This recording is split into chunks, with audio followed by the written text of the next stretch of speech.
बीच तनातनी शुरू हुई है, क्योंकि नीतीश कुमार दिल्ली आ गए।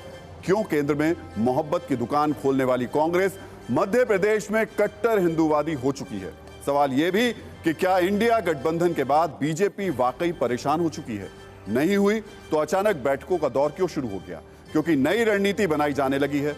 तो चलिए बहस शुरू करते हैं, इस शर्त के साथ कि कोई शोर शराबा नहीं होगा, अमर्यादित भाषा का इस्तेमाल नहीं होगा, निजी हमले नहीं होंगे।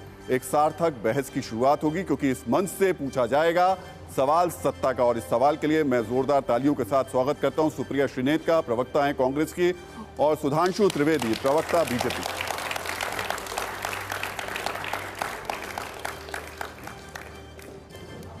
तो आज जो सवाल होंगे उसमें कुछ महत्वपूर्ण मुद्दे होंगे, और उम्मीद करते हैं कि कांग्रेस और बीजेपी की तरफ से उन मुद्दों के बहुत स्पष्ट जवाब देखने को और सुनने को मिलेंगे। और साथ ही साथ ये भी उम्मीद कर रहे हैं कि शोर शराबा नहीं होगा।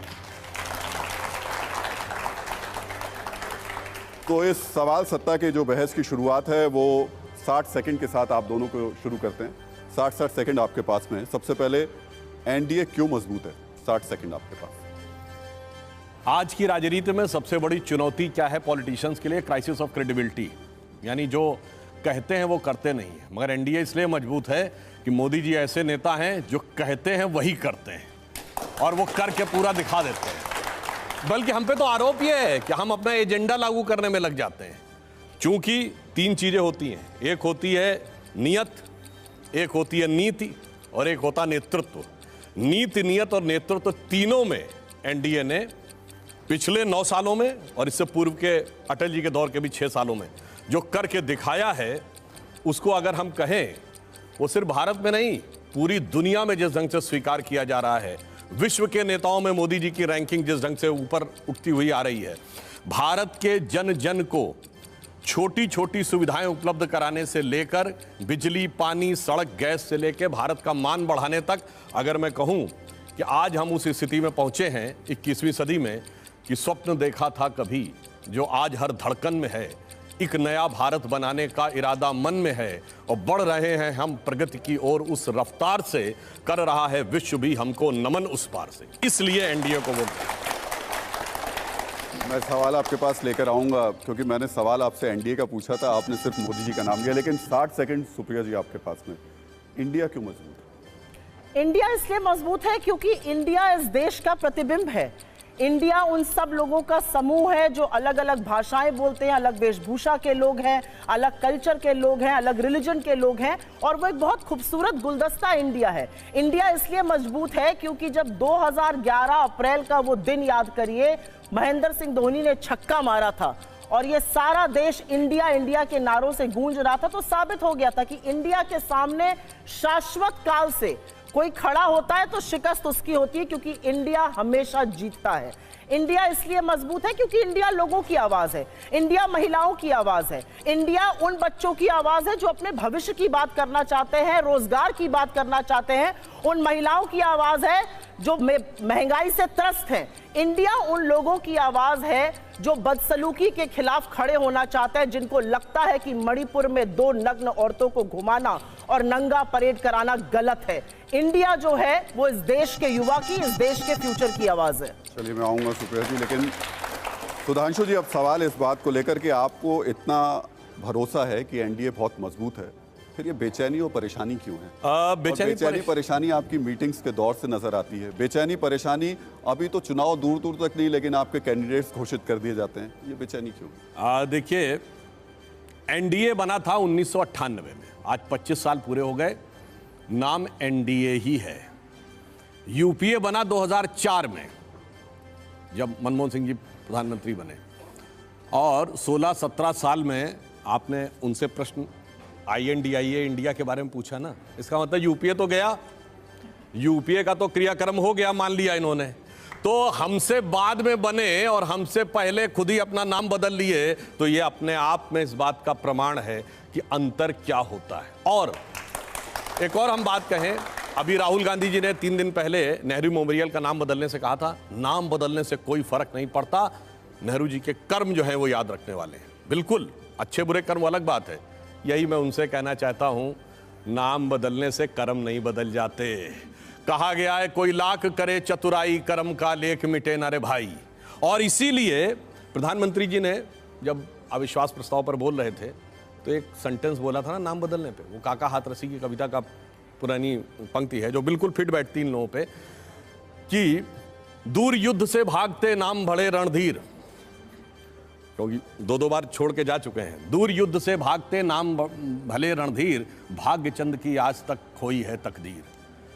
काम धाम से है नहीं नाम का सामंजस्य, आगे की लाइन में बोले दे रहा हूं, काम धाम से है नहीं नाम का सामंजस्य, किसी पार्टी के नहीं झंडा राम सदस्य। नाम बदल लेने से न बदले भाग्य की रेखा, स्वर्ण सिंह के हाथ कड़ा लोहे का देखा।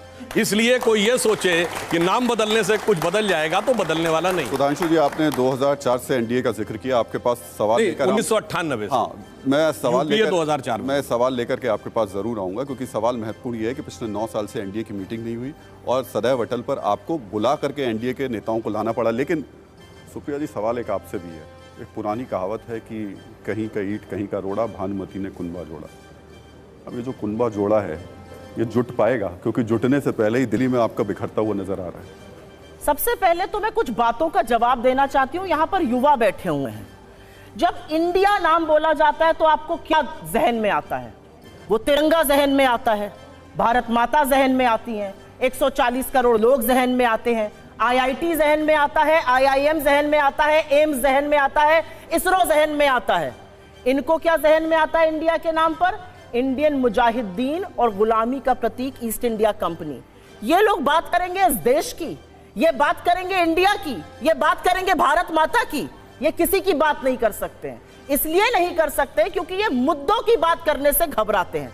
आपने इनसे एनडीए पर सवाल पूछा, ये हमारा विश्लेषण बता रहे थे। मैं आपको छोटे से उदाहरण से ही बता देती हूँ। 2 महीने पहले मोदी जी ने, आप सबने सदन में देखा होगा, 2.5-3 महीने पहले ठोक कर सीना क्या कहा था? एक अकेला सब पर भारी। लेकिन 38 लोगों की जरूरत पड़ गई। कुनबा तो यहां जोड़ा जा रहा है और उस 38 में से 24 के 0 सांसद हैं। उस 38 में से 7 का 1 सांसद है और 2 के 2 सांसद हैं। तो असलियत यह है कि उस कुनबे को जोड़ते वक्त 3 बातों पर माफी मांगी गई और आप सब लोगों ने दिखाया चैनल पर, बहस नहीं हुई वो अलग बात है। 3 बातों की माफी मांगी प्रधानमंत्री ने। क्या कहा? अगर 9 सालों में आपको मुझसे मिलने का वक्त ना मिला हो, अपने घटक दलों से कहा हमें माफ करिए। अगर एसपीजी ने आपको कहीं उपयुक्त बैठने की जगह ना दी हो, आप खड़े रह गए हो, तो हमें माफ करिए। और अगर कहीं कार्ड पर आपका नाम ना छपा हो तो हमें माफ करिए। ये 3 माफी तो आपको अपने कुनबे में मांगनी पड़ रही, क्योंकि आपने उनका इतना तिरस्कार किया है। हमारी बातें मत कीजिए। मैं 30 सेकंड में एक बात कहना चाहती हूँ। ये पहुंच गए इंडिया पर, ये पहुंच गए शाश्वत काल पर। 1947 में यह देश आजाद हुआ था। यहां एक सुई नहीं बनती थी। यहां का लिटरेसी रेट 18% था और लाइफ एक्सपेक्टेंसी 32 साल थी। नेहरू की यह दूरदर्शिता थी। आज का दिन महत्वपूर्ण है। आज के दिन आईआईटी खड़गपुर का उद्घाटन हुआ था। यह नेहरू की दूरदर्शिता थी कि आईआईटी, आईआईएम, एम्स, इसरो जैसी संस्थाएं बनाई। और आपको एक बात और बता दूं, 1 मिनट, अब मैं सवाल बोलने को उत्सुक है, एक बात और बता दूं। हमारे आईआईटी और एम्स बनने के बाद 30 साल तक एशिया में ऐसे कोई मैनेजमेंट इंस्टीट्यूट्स नहीं बने थे। ये दूरदर्शिता थी, उसकी बुनियाद पर यह देश खड़ा है। लेकिन ये उसको नकारेंगे। आप तो 1 मिनट, आप इस देश को इस कगार पर ले आए कि 80 करोड़ लोगों को आज फ्री का राशन देना पड़ रहा है, तो नहीं तो उनकी मौत हो जाए, और उसको आप अपना अचीवमेंट। सवाल अब मैं पूछूं, इनके अगर 38 में से 24 जीरो हैं तो आपके 26 में से 13 ऐसी पार्टियां हैं जिनके 0 सांसद हैं। और चुनाव आप आज के वक्त से लड़ेंगे या नेहरू जी के काम से लड़ेंगे? आज के वक्त से लड़ेंगे, क्योंकि हम आज के मुद्दों की बात कर रहे हैं। हम बात कर रहे हैं आज महंगाई की। 7.5% पर महंगाई है। सब यहां पर गृहिणियां बैठी मुझे दिख रही हैं। 7.5% महंगाई में 35% सब्जी पर महंगाई है, 13% अनाज पर महंगाई है। ये युवा है। 8.5% बेरोजगारी है। एक गाना था पीपली लाइफ का, सखी सैया तो बहुते कमात है, महंगाई डायन खाए जाते। आप सब लोगों ने सुना होगा। वो गाना भी बदल दिया इन लोगों ने। सखी सैया तो नईखे कमात है, महंगाई डायन खाए जाते हैं। हम महंगाई पर चुनाव लड़ेंगे, हम बेरोजगारी पर चुनाव लड़ेंगे, हम लड़ेंगे चुनाव जो मणिपुर में हो रहा है वो ना हो। पर अभी हम तो लड़ेंगे चुनाव। 1 मिनट सुप्रिया जी, अभी तो आप ही लड़ रहे हैं आपस में। केंद्र के अभी तो आप आपस में लड़ रहे हैं। केंद्र के शासित जम्मू कश्मीर में आज डीजीपी ने क्या बयान दिया है? डीजीपी का कहना है कि आतंकवाद से ज्यादा बड़ी समस्या आज की तारीख में ड्रग्स है वहां पर। हर 12वें मिनट पर जम्मू कश्मीर में एक ड्रग एडिक्ट अस्पताल के ओपीडी में आता है। यह हाल इन्होंने इस देश का कर दिया है। इन्होंने इस देश का यह हाल कर दिया है कि सुप्रीम कोर्ट ऑफ इंडिया, और ये मैं सुर्खियां अखबार की दिखा रही हूं, सुप्रीम कोर्ट ऑफ इंडिया केंद्र की सरकार से और गुजरात सरकार से पूछता है कि बिल्किस बानो के अपराधियों को आपने कैसे, चलिए आपके सवाल का जवाब दे लेता हूं। देश बना दिया इन्होंने। सुधांशु जी, देखिए अंतर क्या है कि इन्होंने कहा कि इंडिया वर्ल्ड कहा, तो देखिए इन्होंने अपना नाम जो रखा, मैं याद दिलाना चाहता हूं, महात्मा गांधी ने 1909 में किताब लिखी थी हिंद स्वराज, जिसमें उन्होंने आज़ादी का पूरा खाका बताया था कि उनकी स्वराज की अवधारणा क्या है। उसमें एक लाइन थी कि अगर हम भारत को अंग्रेजों से मुक्त करना चाहते हैं और खुद अंग्रेजों की नकल बनना चाहते हैं तो यह स्वराज नहीं हो सकता। इन्होंने गठबंधन क्या चुना, उसका पूरा नाम भी अंग्रेजी में है, छोटा नाम भी अंग्रेजी में है, हिंदी का नाम या भारतीय भाषा में नाम न इनको पता, न किसी और को पता, न किसी प्रवक्ता से कहिए तो बोल नहीं सकता। यानी वही कि वो जो अंग्रेजी का प्रभाव जो अंग्रेजों के जमाने से इनके स्थापित होने से था, वही आज तक है। जो हम लोग एक कहते थे ना कि अंग्रेज बेचारे चले गए भारत को देकर आजादी, पर अभी तक तुम गई नहीं चर्चिल दादा की परदादी, अंग्रेजी के लिए कहते थे, तो वो इनके ऊपर बिल्कुल लागू होता है। अब इनकी बात कहना चाहता हूं, इन्होंने JNK दिखाया, तो साहब जम्मू कश्मीर इतना बड़ा बदलाव नहीं दिखता। एक दौर था जम्मू कश्मीर में पाकिस्तान जिंदाबाद के नारे, ISIS के नारे, कश्मीर बनेगा पाकिस्तान के नारे, पत्थर करती फेंकती हुई भीड़ की स्थिति। अब G20 की समिट हो रही है। इवन इनके दोनों भाई बहन जाके भारत जोड़ो यात्रा के समाप्त के समय कितने सौहार्दपूर्ण प्रेमपूर्ण वातावरण में एक दूसरे पे बर्फ के गोले फेंक रहे थे, जहां पत्थर और हथगोले फेंके जाते थे। इतना बड़ा बदलाव यदि नजर नहीं आ रहा है तो इसके लिए क्या करें। दूसरा, इन्होंने लिटरेसी की बात कही। हाँ, मैं बात मानता हूं कि नेहरू जी ने कई अच्छे कार्य भी किए थे, जिसमें स्टील प्लांट्स बनाने की भी बात थी, IITs भी बनाई थी, एम्स की बनाई थी, मगर बहुत सी चीज़ों में उनको बहुत बड़ी गलतफहमी भी थी। एक तो मैं ये करेक्ट कर दूं, भारत की साक्षरता की दर 1947 में 18 नहीं 12% थी। चलिए कोई बात नहीं, मगर उससे बड़ी बात मैं बताता हूं, ये जिस विचार से पोषित है वो कहता है कि भारत में शिक्षा अंग्रेज लाए, जबकि मैं ब्रिटिश डॉक्यूमेंट कोट कर रहा हूं 1812 की ब्रिटिश हाउस ऑफ कॉमन्स की जो रिपोर्ट सबमिटेड है, उसके अनुसार भारत के हर गांव में एक स्कूल है और भारत में साक्षरता दर मद्रास प्रेसिडेंसी और बंगाल प्रेसिडेंसी में 90% से ऊपर।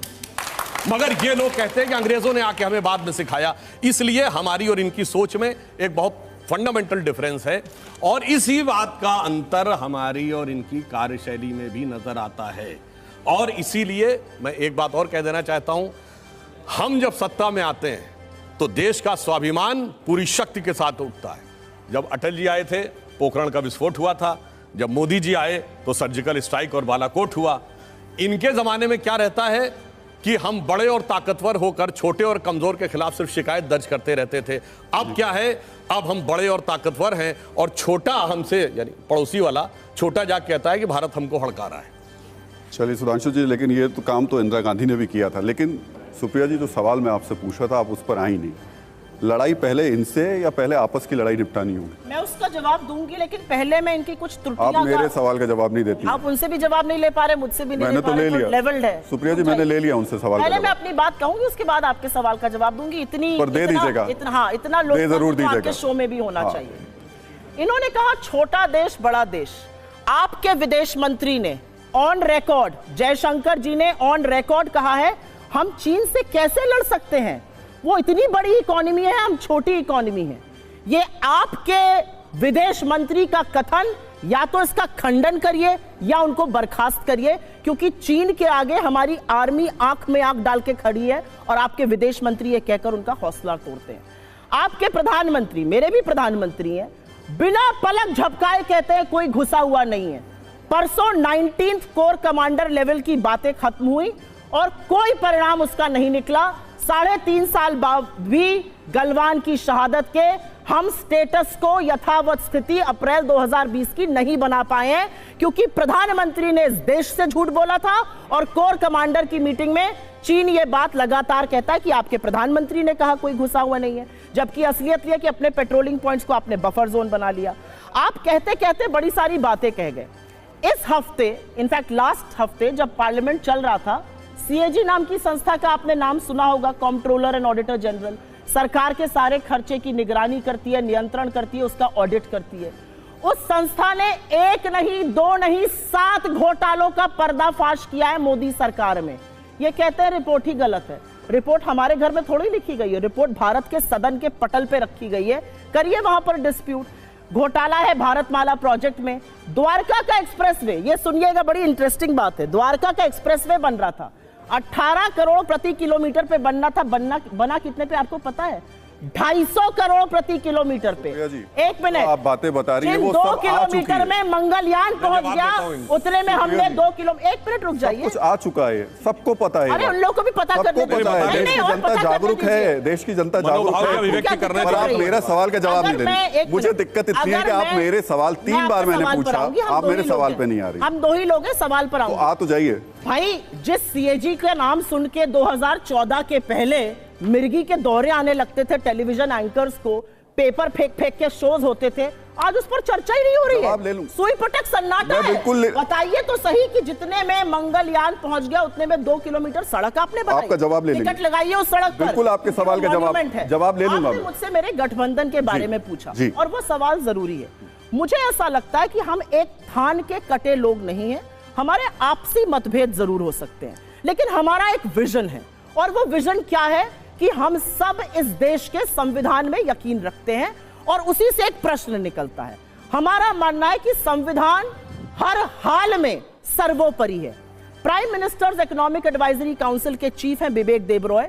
उन्होंने एक लेख लिखा 15 अगस्त को और कहा 77वें स्वाधीनता दिवस पर कि भारत के संविधान को बदल देना चाहिए। ये कहां से बात आ रही है? मोदी जी के बहुत निकट माने जाते हैं, उनके आर्थिक सलाहकारों की सूची में सबसे आगे हैं, अध्यक्ष हैं prime minister economic advisory council के।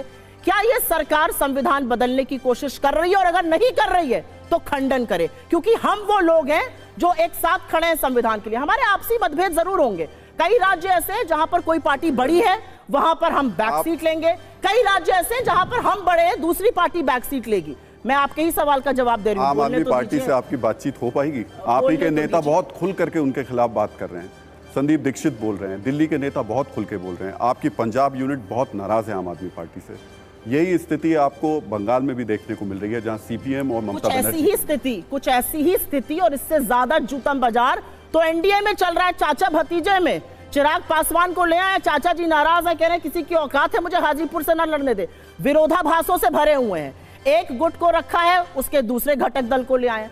मेरा अपना मानना है कि अगर आपका विजन, बड़ा विजन क्या है, उस पर आप राजनीति करना चाहते हैं तो अब मैं आपसे यही अगला सवाल पूछ रहा हूं कि इंडिया के 5 बड़े मुद्दे बताइए, देश देख रहा है आपको, जिस पर आप चुनाव लड़ेंगे। 5 बड़े मुद्दे। संविधान, हर हाल में संविधान को सुरक्षित रखना, उसको सर्वोपरि रखना, हर हाल में लोकतांत्रिक संस्थाओं को, जिनको इन्होंने भाजपा का फ्रंटल बना दिया है, चाहे वो ईडी हो, सीबीआई हो, इनकम टैक्स हो, उनको सर्वोपरि इंडिपेंडेंट ऑटोनोमस रखना।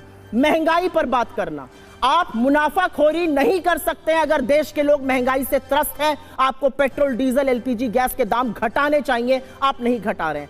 बेरोजगारी इस देश का चौथा मुद्दा। मैंने लोकतांत्रिक बात करी, संविधान की बात करी, महंगाई करी, बेरोजगारी की बात करी। चौथा मुद्दा, इस देश में रोजगार इशू नंबर 1 to 10 है। अगर हम अपने युवाओं के लिए रोजगार के अवसर नहीं बना रहे, 2 करोड़ का वादा किया था, 70,000 पर्चियां बांट रहे हैं, यह असलियत है। और 5वां बड़ा मुद्दा है, जिस नफरत के बाजार को ये पनपा रहे हैं, जिन बिट्टू बजरंगियों और मोनू मानेसर को ये पनपा कर नफरत की आंधी चला रहे हैं, उसको थाम देना और मोहब्बत की दुकानें। चलिए, अब सुधांशु जी 5 बड़े मुद्दे एनडीए के, जिस पर आप आगे जाएंगे। बातों को जवाब ना दूं, जवाब देते हुए भी 5 मुद्दे बता, 5 मुद्दे भी बता देते हैं, क्योंकि उतना लंबा संभाषण हुआ है तो जवाब भी देना है। देखिए, इन्होंने सीएजी की रिपोर्ट कही, तो मैं एक टेक्निकल बात आपको बता देना चाहता हूँ।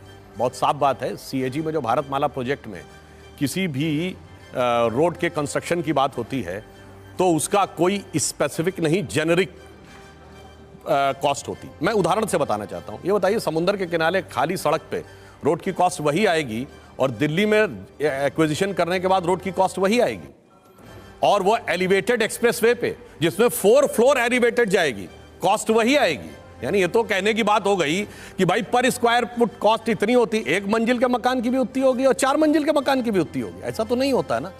इसलिए मैं इनसे कहना चाहता हूं, ये लोग एक चेरी पिकिंग करके और हल्ला मचाने की कोशिश करते हैं। हाँ, अरे भाई साथ उसी में कह रहा हूं, कहीं सीएजी ने घोटाला स्कैम वर्ड लिखा हो तो यही बहुत बड़ी समस्या है। यही वो पॉइंट है जिसपे फंस जाते हैं कि सुप्रीम कोर्ट ने बोला चौकीदार चोर है, फिर माफी मांगनी पड़ी। सीएजी ने कहीं पर भी ये नहीं लिखा। उन्होंने कॉस्ट के मैं स्कैम वर्ड लिखा है क्या, घोटाला वर्ड लिखा है क्या? नहीं लिखा है। कॉस्ट एस्टीमेट में आप बोल नहीं थे, मैं कोई बीच में डिस्टर्ब नहीं कर रहा था। और सीएजी की रिपोर्ट कहां आती है? पब्लिक अकाउंट्स कमेटी में, लोक लेखा समिति में सीएजी की रिपोर्ट आती है। उसके बाद संबंधित अधिकारियों से जवाब तलब किया जाता है। यह मुझे इसलिए पता है कि मैं खुद पीएससी का मेंबर हूं। पीएससी का चेयरमैन कौन है? अधीर रंजन चौधरी, कांग्रेस के नेता प्रतिपक्ष।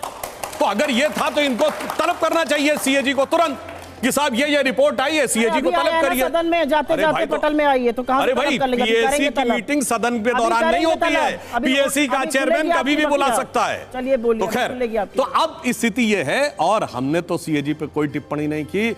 युवा पीढ़ी को नहीं याद होगा, पर पुराने लोगों को याद होगा। हम लोग तो बच्चे थे जब बोफोर्स के मामले पे खरीद को लेकर तत्कालीन सीएजी ने पॉइंट आउट किया था, तो कांग्रेस जानते क्या बयान दिया था? कि इनके पैंट के नीचे हाफ पैंट है। हाफ पैंट मतलब आरएसएस वाले, मतलब अपना तो सीएजी के बारे में ये कहे थे, जबकि क्लियर कट। और बाद में वो बात सीएजी ने भी किस आधार पे कही थी? इनके फाइनेंस मिनिस्टर विश्वनाथ प्रताप सिंह ने एक जांच रिपोर्ट के आधार के ऊपर बात कही थी, यानी तथ्यात्मक बात। तो यहां ये हल्ला मचाते। अब दूसरी बात पे आता हूं, जो आपने राजनीतिक सवाल पूछा। भाई इन्होंने कहा एक गुलदस्ता है एनडीए, मगर इस गुलदस्ते में फूल कम कांटे ज्यादा हैं। इनके लिए वो लाइन लागू होती है कि मिले ना फूल तो कांटों से दोस्ती कर ली, किसी तरह से हमने गुजर जिंदगी कर ली। और यहां एक व्यक्ति के बयान की बात नहीं है।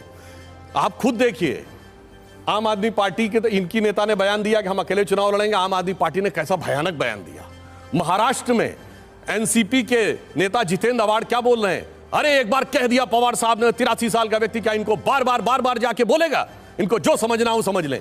सामना क्या लिख रहा है आपके बारे में? पंजाब में आपके नेता कह रहे हैं कि आम आदमी पार्टी के खिलाफ हम लड़ेंगे। और अधीर रंजन चौधरी जी छोटे नेता नहीं है, नेता प्रतिपक्ष लोकसभा है। वो बंगाल में कह रहे हैं ममता बनर्जी की सरकार उनके कांग्रेस के कार्यकर्ताओं की हत्या करवा रही है। वो कोर्ट जा रहे हैं और कह रहे हैं there is no democracy in West Bengal. और बेंगलोर में आके कहते हैं नहीं ममता बनर्जी ही साथ में चाहिए। किसके लिए? संविधान बचाने के लिए, डेमोक्रेसी बचाने के लिए। तो मुझे लगता है इतने कांटे और इतने जहर तो एक दूसरे के खिलाफ कभी नहीं रहे होंगे जितना कि ये बात करते हैं। और मैं एक और बात कह रहा हूं, इन्होंने कहा कि हम लोगों ने संविधान खत्म कर दिया, ये कर दिया। बताइए, ये राहुल गांधी की सजा सुप्रीम कोर्ट से खत्म हो गई तो लोकतंत्र खत्म हो गया इसलिए खत्म हो गई है, या लोकतंत्र जीवित है इसलिए खत्म हो गई है? अगर आप कर्नाटक जीते हैं और शानदार जीते, जबरदस्त जीते, इलेक्शन कमीशन सही काम कर रहा है इसलिए जीते, या लोकतंत्र खत्म हो गया इसलिए जीते? इसलिए पवन खेड़ा को तुरंत रिलीफ मिली कोर्ट से। किस लिए मिली? इसलिए करिए, आप तो मंत्रमुग्ध हो गए। नहीं, इसलिए मैं सिर्फ ये कहना चाहता हूं, अब इनको कम से कम 3-4 बार बोले कोर्ट से तो माफी मांग चुके हैं। अब एक बार जाके माफी मांगनी चाहिए कि अब देश के बाहर जाके मैं राजनीतिक नफे नुकसान के आधार पे देश के लोकतंत्र को कलंकित नहीं करूंगा कि ये खत्म हो। 5 मुद्दे बता दीजिए जिस पर अब। हाँ, हमारे मुद्दे बहुत साफ है। नंबर 1, जन कल्याण, यानी हर गरीब व्यक्ति को स्वतंत्रता की किरण का उजाला मिलना चाहिए। जो हम एक जमाने में कहा कहते थे, उगा सूर्य कैसा कहो मुक्ति का ये उजाला करोड़ों घरों में न पहुंचा। नंबर 2, विकास उस रफ्तार से होना चाहिए कि आज जैसे हम 5वीं बड़ी आर्थिक शक्ति बने, जो प्रधानमंत्री जी ने कहा तीसरे टेनोर में तीसरी आर्थिक शक्ति बनेंगे, कि दुनिया देखे विकास कैसा होता है। और तीसरा क्या होना चाहिए? मजबूत राष्ट्रीय सुरक्षा, न बाहर से न कोई अंदर से। जैसे पहले आप याद करिए, चंडीगढ़ से चेन्नई तक और सूरत से लेकर गुवाहाटी तक धमाके ही धमाके होते थे, चलती ट्रेन में, बस में, जहां तहां लिखा रहता था। वो नहीं होना चाहिए। और अगला होना चाहिए राष्ट्रीय स्वाभिमान, आत्म गौरव। फिर उठता हुआ भव्य राम मंदिर देखिए, महाकाल का कॉरिडोर देखिए, केदारनाथ का उभरता हुआ मंदिर देखिए, भगवान बुद्ध की भूमि पर उठता हुआ देखिए, और उसके साथ भारत की वैश्विक प्रतिष्ठा। ये पांचों चीजें के साथ हम आगे बढ़ना चाहते हैं। उस 5वें जो आपने मुद्दे बताए थे, उसमें मैं आपके नेताओं की एक बाइट सुनवा देता हूं, फिर आपसे सवाल करूंगा। एक बार आशीष उस सवाल को सुनवा दीजिए। देखिए, बनाने की क्या बात है, 82% तो हिंदू हैं ही, तो वो क्या हिंदू पैदा कर रहे हैं? विश्व में जिस देश में इतनी बड़ी परसेंटेज में हो, वहाँ कोई बहस की बात है? ये तो है ही 82%। अगर भारत में हिंदू हैं तो हम कहें कि ये हिंदू राष्ट्र है, ये कहने की क्या आवश्यकता? ये तो आंकड़े बताते हैं। सरकार है तो बैन करेंगे क्या बजरंग दल को? देखिए, बैन नहीं करेंगे, लेकिन बजरंग दल में कुछ अच्छे लोग भी हो सकते हैं, लेकिन जो गुंडा तत्व है, जो दंगा फसाद कराता है, ऐसे किसी भी व्यक्ति को नहीं छोड़ा जाएगा। वैसे एक तो लाइन आपने बोल दो, जो- एक लाइन आपने- अभी कमलनाथ जी का आप स्टेटमेंट दिखा रहे थे तो सुप्रिया जी के मुंह से निकल गया किसी भी बात पे ताली नहीं बजानी है। मतलब अपने पूर्व मुख्यमंत्री का बयान कितना नागवार गुजर रहा था अगर उन्होंने ये कह दिया 82% हिंदू है। सुप्रिया जी, लेकिन मैं सवाल आपसे जो पूछ रहा हूँ, आपने जो अपना 5वां मुद्दा बताया वो बिट्टू बजरंगी बताया था। आपने कहा नफरत की दुकान इन्होंने फैला रखी है। बिट्टू बजरंगी यहाँ नफरती है और मध्य प्रदेश में दिग्विजय सिंह कह रहे हैं कि बजरंग दल को बैन नहीं करेंगे। वो बजरंग दल जिसको लेकर के कर्नाटक में आपने कहा था बैन किया जाएगा, जिसको लेकर के आप चुनाव जीते भी, एक बड़ा मुद्दा भी रहा है। मध्य प्रदेश में आकर के आप अचानक कैसे हिंदूवादी, आपके नेता हिंदू राष्ट्र की बात करने लगते हैं? मैं इसका जवाब दूंगी। इन्होंने 5 मुद्दे गिनाए थे, पहले उस पर बोलूंगी। आप मेरे सवाल को पीछे कर देती हैं नहीं, हमेशा। उनकी बात आप हमेशा मेरे मुद्दों को- उनको मेरी बात का जवाब देने दिया तो मुझे भी मैं देने दूंगा ना, दीजिए। पहले बिल्कुल, मैं- पर आप मेरे सवाल को, इसका उन्होंने मतलब 5 पीछे, मुद्दे बाद में बताए। इसका मतलब सुप्रिया जी आप मेरे सवाल को पीछे रखती हैं और इनको आगे रखती हैं। बोल लेने दीजिए उनको जो भी। आप इनके सवाल पे दे दीजिएगा जवाब, पर पहले मेरा दे दीजिए, उसके जब बाद उन्होंने दे। जवाब दिया था तो क्या कहा था? मेरी बात का जवाब देंगे, फिर आपके सवाल का चलिए, जवाब आप दे दिया था। दीजिए। आपने उस पर ऑब्जेक्शन नहीं किया, फिर आप कहते हैं मीडिया से हम तल्ख चलिए, क्यों कहते हैं? 3 बार आप दे इसलिए चुकी है, तल्ख कहते हैं। 3 बार आप दे चुकी है। चलिए उन्होंने फिर से। 5 चीजें बोली, 5 चीजें बोली। विकास उसमें से एक बोला, विकास करेंगे अपने मित्रों का, अडानी का, अंबानी का। विकास उनका होगा, विकास आपका नहीं होगा। राष्ट्रीय सुरक्षा की बात आप किस मुंह से कर रहे हैं? चीन आपके घर में घुसकर बैठा है। चीन की वजह से पेट्रोलिंग पॉइंट्स को बफर जोन बना लिया, स्ट्रेटेजिक पॉइंट से पीछे हो गए। चीन पर बोल दिया कोई घुसा हुआ नहीं है। 20 गलवान में शहादत के बाद आपने चीन का व्यापार $100 बिलियन ट्रेड डेफिसिट कर लिया। दिल्ली से 1 फलांग की दूरी पर हरियाणा और वहां पर गुरुग्राम तक में हिंसा हो रही है, दुकानें जलाई जा रही हैं, लोग घर छोड़कर भाग रहे हैं। आप राष्ट्रीय सुरक्षा की बात करते हैं। आपने कहा आत्मगौरव। महाकाल कॉरिडोर का नाम ना लीजिएगा प्रभु। एक आंधी आई थी और आपका भ्रष्टाचार ऐसा था कि 16 मूर्तियां उस आंधी में टूटकर ध्वस्त हो गई। ये आपके जैसे फर्जी जो धर्म के ठेकेदार बनते हैं उसमें भी पैसा बना लिया। आप आत्मगौरव की बात इसलिए मत करिएगा जब प्रधानमंत्री चीन जाते हैं और कहते हैं 2014 से पहले लोग कहते थे अरे कहां पैदा हो गए हिंदुस्तान में। ये आत्मगौरव नहीं है, ये देश का सिर झुकाना होता है, ये आत्मगौरव नहीं होता। तो आत्मगौरव की बात मत कीजिएगा। आपने मुझसे सवाल पूछा इन बयानों पर। दिग्विजय सिंह जी ने क्या कहा?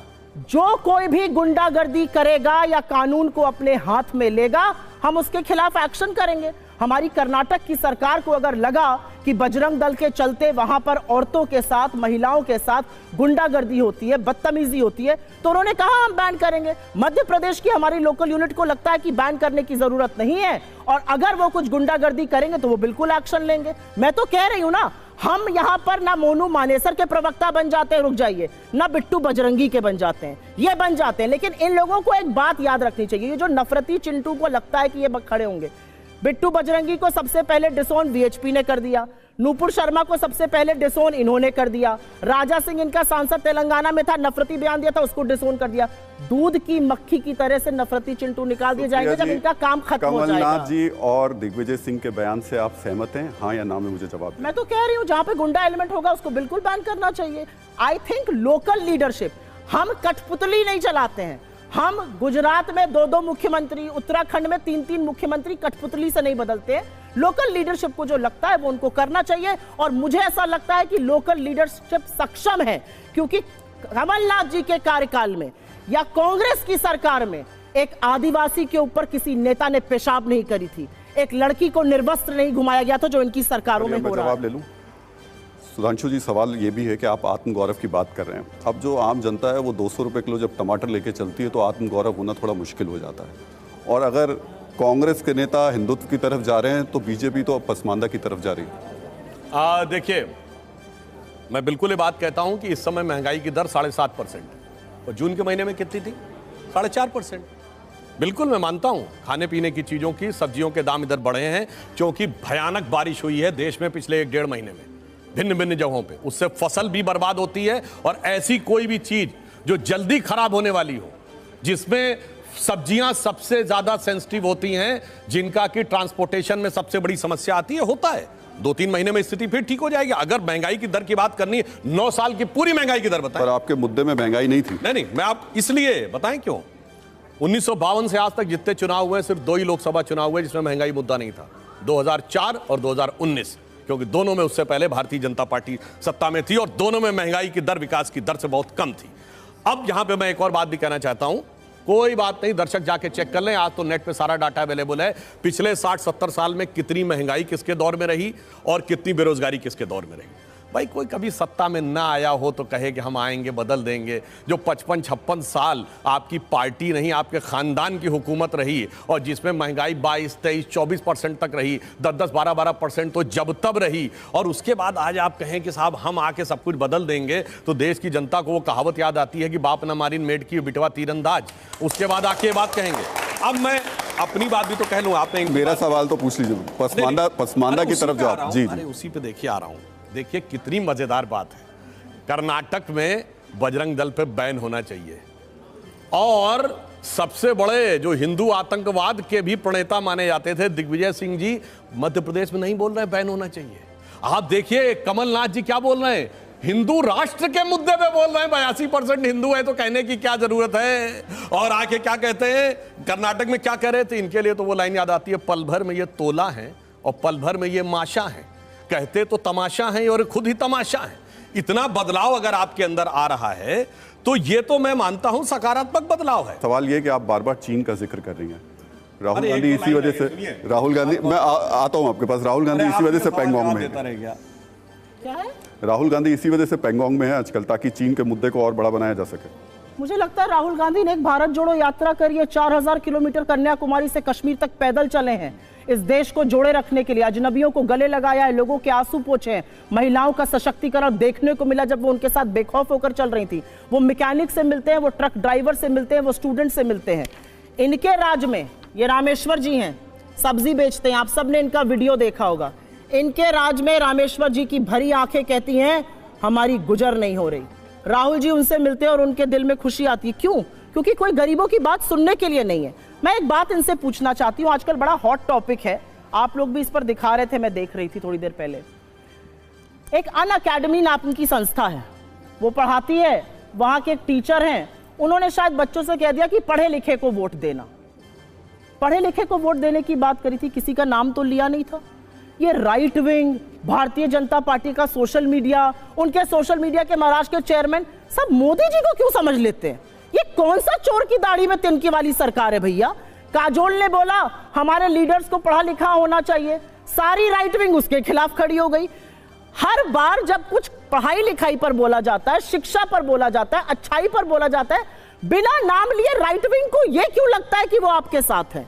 और असलियत यह है कि यह देश इन्होंने बना दिया है कि अन अकेडमी ने उस व्यक्ति को, सांगवान जो पढ़ा रहे थे, और कहा, और मुझे लगता है बच्चों को यह बोलना, अगर मैं इन बच्चों को बोलती हूँ बेटा पढ़ो लिखो, कुछ बनो, कुछ काम करो, अपना नाम करो, शिक्षित लोगों के साथ रहो, अच्छे लोगों के साथ वक्त बिताओ, तो मैं क्या गलत कह रही हूं? उस व्यक्ति को नौकरी से निकाल दिया क्योंकि राइट विंग ने उसको बुली किया, राइट विंग ने प्रेशर बनाया। यह बना दिया आपने मेरे देश को। ये ट्रेन की बात कर रहे थे, आज की तारीख में अगर आप ट्रेन में जा रहे हैं और अगर एक भक्त से आपकी बहस हो जाती है और आपके विचार अलग हैं, तो एक आदमी खड़ा होता है, अपनी सर्विस बंदूक से आपका नाम पूछकर आपकी हत्या कर देता है। यह हुआ था अभी कि नहीं हुआ था? जयपुर की ट्रेन जो जा रही थी, वहां पर एक व्यक्ति चेतन सिंह सीआरपीएफ का खड़ा हुआ, रेलवे पुलिस फोर्स का, उसने नाम पूछा और 3 मुसलमानों की हत्या कर दी क्योंकि वो मुसलमान थे। एक चूड़ी बेचने वाले व्यापारी की, एक पैंट्री कार की, एक किसी और की, क्योंकि आप इसमें बहुत सारे लोग हैं जिनसे मेरी विचारधारा नहीं मिल सकती। ये गोली लगा के मुझे मार देंगे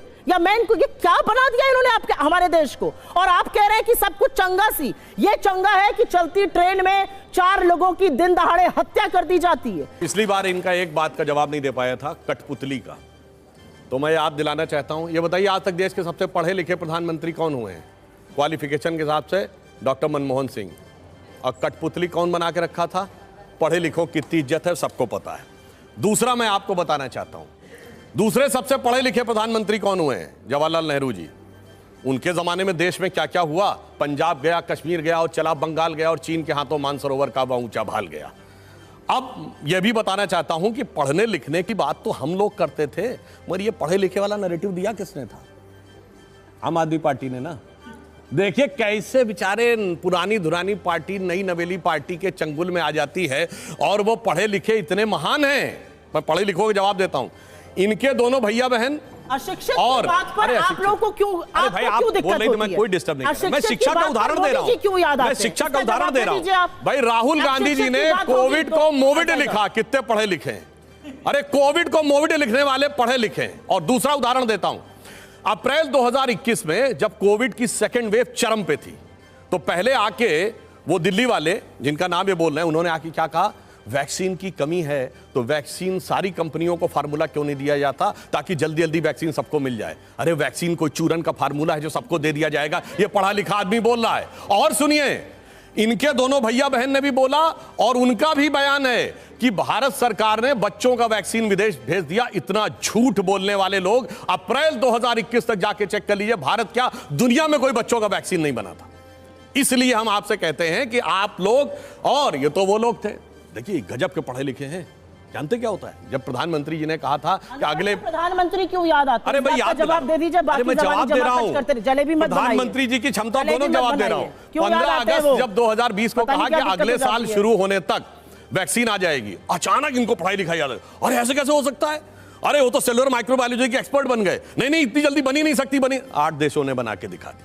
अब सुनिए, जब जनवरी में वैक्सीन आई, नहीं नहीं उसका सैंपल सर्वे दिखाइए, स्टैटिस्टिक्स एक्सपर्ट हो गए, फलाने हो गए, इतने कम समय में इतनी जल्दी कैसे इन्होंने इन्फ्लुएंस ड्रॉ कर लिया? दुनिया के सारे देशों में लगी। और सुनिए, इतना ही नहीं, जब राम जन्मभूमि का शिलान्यास हुआ तो ज्योतिष को अंधविश्वास कहने वाले मुहूर्त मर्मज्ञ हो गए, कहने लगे मुहूर्त नहीं ठीक है, ये नहीं ठीक है, वो नहीं ठीक है। तो आप पढ़ाई लिखाई को लेकर जो बातें करते हैं और वास्तविकता में आपके मन में जो फीलिंग है, इन दोनों बातों में बहुत बहुत भारी अंतर है। हाँ, एक बात मैं जरूर कहना चाहता हूं, अशिक्षित बात करता है तो आपको चोट क्यों पहुंचती है मन को? आप लोग क्यों परेशान हो जाते हैं? वो अशिक्षित नेताओं की बात कर रहे हैं। हाँ तो आप लोग क्यों परेशान हो जाते हैं? हम लोग कहां परेशान होते हैं भाई? राइट विंग पर्सन हमारे यहाँ तो सबसे, आप देखिए ना, आपके बीजेपी का सोशल मीडिया के लोग, आपके बीजेपी के महाराष्ट्र के लोग लगे पड़े हैं। क्यों लग रहे हैं? मोदी जी का तो नाम ही नहीं लिया जाता है, आप क्यों परेशान? भाई मैंने तो आपको उदाहरण दे दिया। आप देखिए, आप बोल रहे हैं तो मैं डिस्टर्ब नहीं कर रहा था बीच में।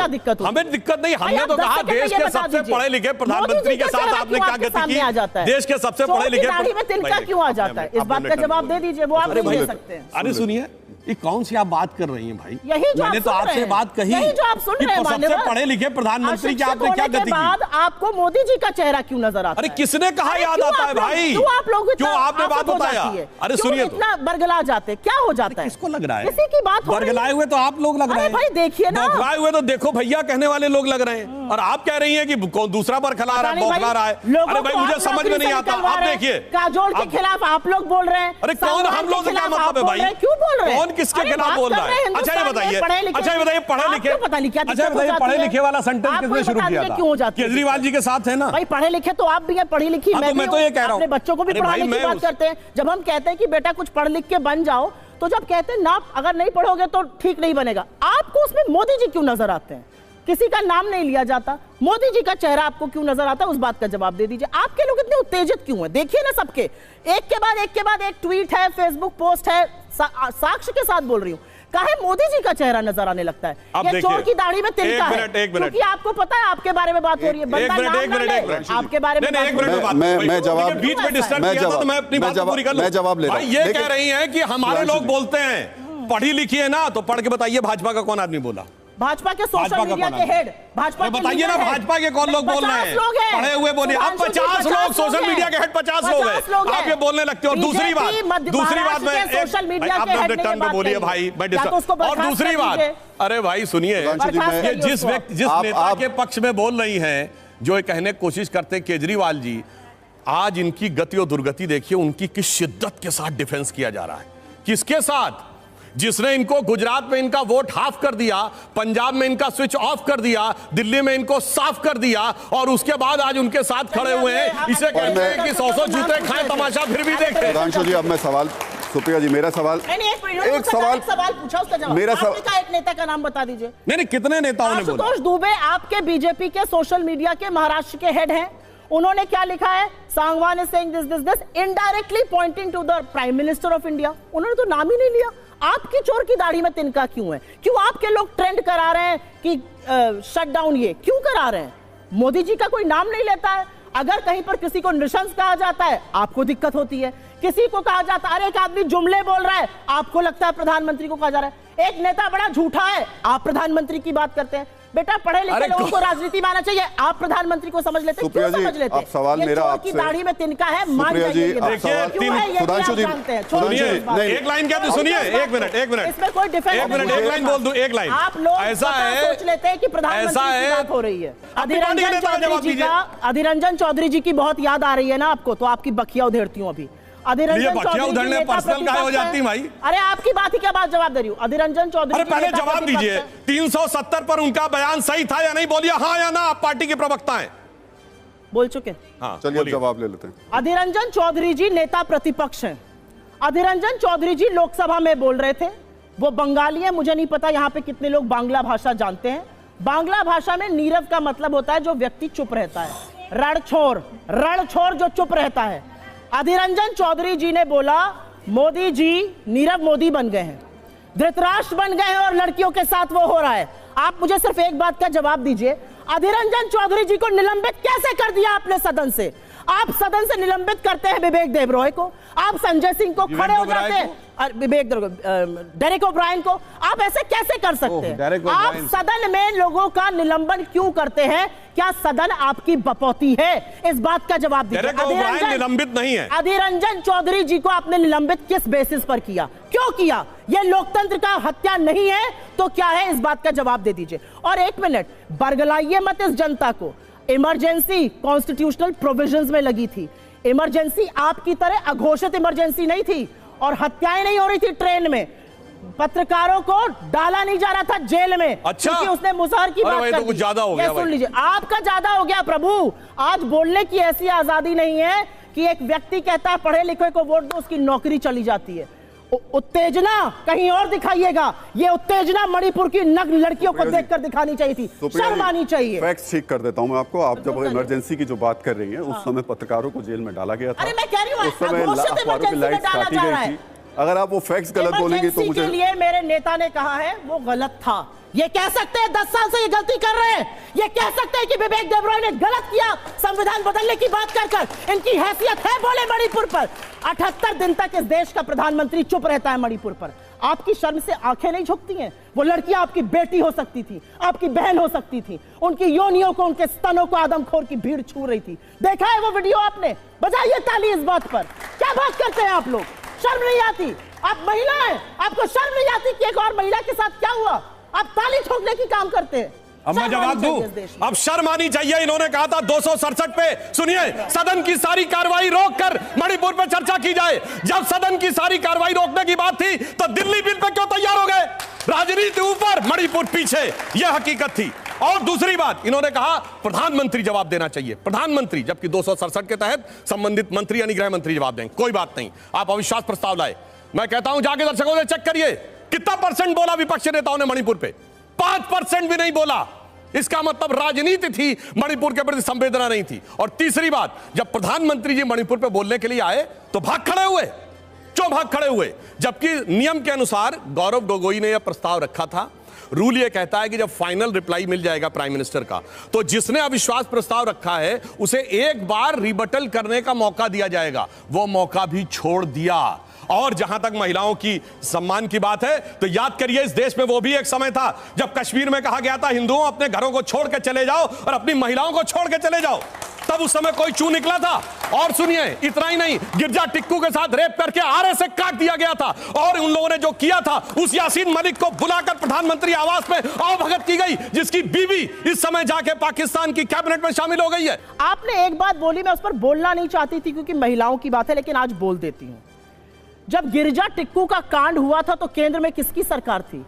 विश्वनाथ प्रताप सिंह की सरकार थी, समर्थित आपके द्वारा थी। आप सत्ता पक्ष में बैठे थे और कश्मीर में चुन चुन के पंडितों को मारा जा रहा था। आप सत्ता पक्ष में बैठे हैं और मणिपुर में चुन चुन के लोग मारे जा रहे हैं।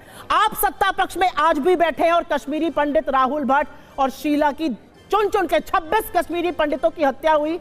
9 महीने से कश्मीरी पंडित सड़कों पर बैठे हैं, आंदोलन कर रहे हैं। आपके पास मिलने के लिए वक्त नहीं, आप उनके ऊपर लाठियां बरसाते हैं। ये कर रहे हैं आप। आपने मणिपुर पर मुझसे सवाल पूछा, और भाषा की मर्यादा तो उसी दिन खत्म हो गई थी, ये दलील जिस दिन इस देश के प्रधानमंत्री ने एक ब्याहता को 50 करोड़ की गर्लफ्रेंड कहा था, एक वैधव्य झेलती हुई औरत को जर्सी गाय और कांग्रेस की विधवा कहा था। उस दिन भाषा की मर्यादा खत्म हो गई थी, जब प्रधानमंत्री ने कहा था लड़कियों की चेहरे अचार के डब्बे पे लगा दो तो अचार बिकने लगता है। भाषा की मर्यादा, मेरा मुंह मत खुलवाइए, प्रधानमंत्री ने भंग की है। मणिपुर की बात करने से पहले अपने मुंह पर ताला लगा लीजिए और हाथ जोड़कर माफी मांगिए। अच्छा, मणिपुर विधानसभा में भी अविश्वास का प्रस्ताव लाइए, आपके क्यों नहीं ला रहे हैं?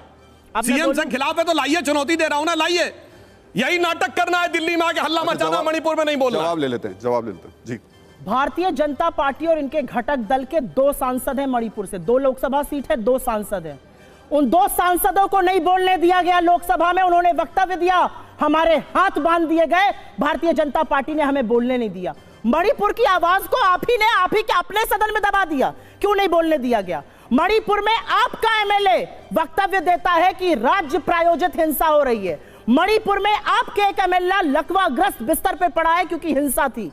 मणिपुर, प्रधानमंत्री फ्रांस जाएंगे, अमेरिका जाएंगे, खाड़ी जाएंगे, इजिप्ट जाएंगे, उनका हवाई जहाज सिर्फ एक रूट पर नहीं जाएगा और वो है मणिपुर। 100 दिन के ऊपर से मणिपुर जल रहा है। एक मिनट, आपने चौके छौओं की बात करी, LIC तो नहीं किया, 6% डाउन है एक साल में। फाइनेंस का ज्ञान लेकर तब आइएगा यहाँ पर। मणिपुर पर आपने जो बेशर्मी इस देश के सामने करी है और जिस देश ने देखा है, वक्त खत्म हो चुका है। इस वजह से मैं उम्मीद करता हूं कि अब दोबारा जब हम लोग मिलेंगे तो फिर इस डिबेट को जरूर कंटिन्यू रखेंगे।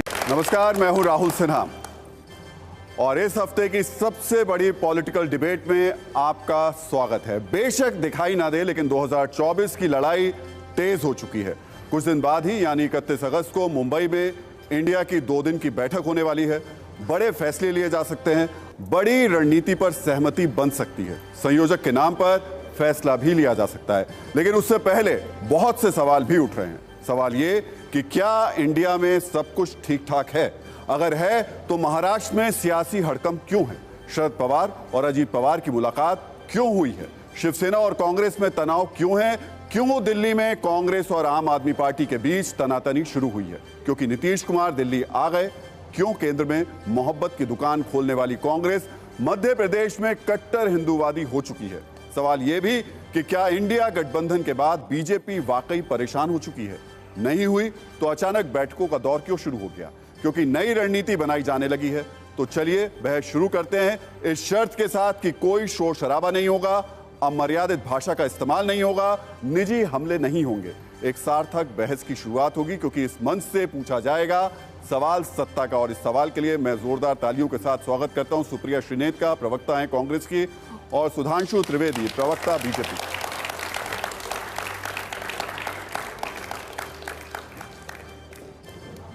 तो आज जो सवाल होंगे उसमें कुछ महत्वपूर्ण मुद्दे होंगे और उम्मीद करते हैं कि कांग्रेस और बीजेपी की तरफ से उन मुद्दों के बहुत स्पष्ट जवाब देखने को और सुनने को मिलेंगे। और साथ ही साथ ये भी उम्मीद कर रहे हैं कि शोर शराबा नहीं होगा। तो इस सवाल सत्ता की जो बहस की शुरुआत है वो 60 सेकंड के साथ आप दोनों को शुरू करते हैं। 60 सेकंड आपके पास में है। सबसे पहले एनडीए क्यों मजबूत है? 60 सेकंड आपके पास। आज की राजनीति में सबसे बड़ी चुनौती क्या है पॉलिटिशियंस के लिए? क्राइसिस ऑफ क्रेडिबिलिटी, यानी जो कहते हैं वो करते नहीं है। मगर एनडीए इसलिए मजबूत है कि मोदी जी ऐसे नेता हैं जो कहते हैं वही करते हैं और वो करके पूरा दिखा देते हैं। बल्कि हम पे तो आरोप ये है कि हम अपना एजेंडा लागू करने में लग जाते हैं। चूंकि 3 चीजें होती हैं, एक होती है नियत, एक होती है नीति और एक होता नेतृत्व। नीति, नियत और नेतृत्व तीनों में एनडीए ने